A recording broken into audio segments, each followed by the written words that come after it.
In our first interventions, we told you about the etymology of the word religion. We told you that religions were here to better our understanding of what is going on within our mind. We talked about our superior and inferior nature, which we call consciousness, and the other one is mind, ego, or eyes. To understand what we are about to say now, you must first listen to the previous interventions. Some questions you might be asking yourself now are we divided mentally? Where's the problem? This is what we will unravel. Everybody knows that in order for a human being to be in gestation, copulation must happen.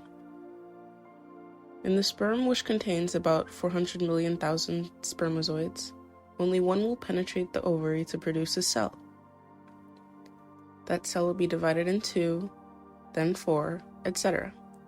From there, we understand there is intelligence. The sperm is moving a lot to find its way to the ovary. Then it splits until a new human being is on the way. This is called first level of intelligence.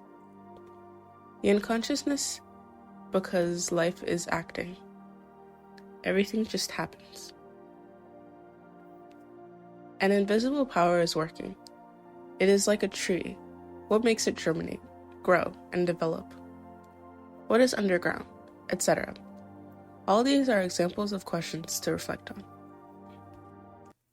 The baby's whole world was inside the belly. Everything happened there. When the baby is born, he's still in the first level of intelligence. Later on, he must get acquainted to the outside environment. He sees new things. He touches them, and we must identify those to him by naming them. There, he enters the second level of intelligence, which they call mind. From infancy to puberty, the ego is created, the I. It is easy to explain how the ego works. When he starts talking, everything is in the third person, he and him. Once he starts saying me and you, the ego is already there. He sees himself as a separate person. He sees all the differences.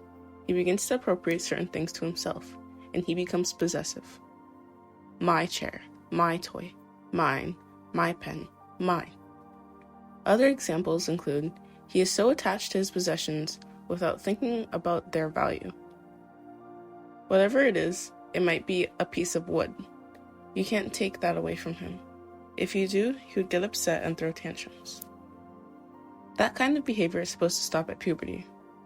Of course, we need the ego to live the material life, the physical life.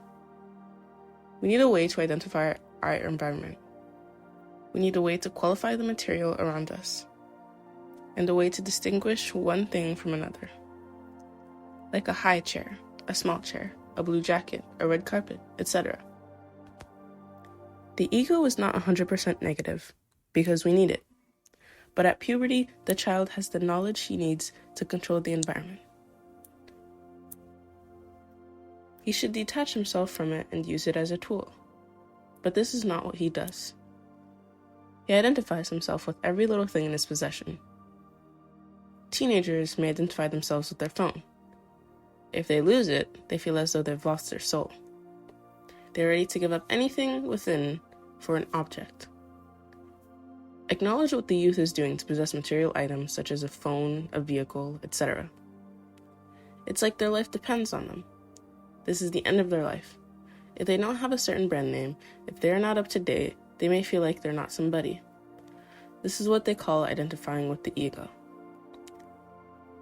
They identify themselves with their body, their look, their nationality, and their neighborhood. They get into comparisons about their town, their habit, who travels, who doesn't, and who is superior to whom. It's a dilemma to live in comparison. Drama is then created.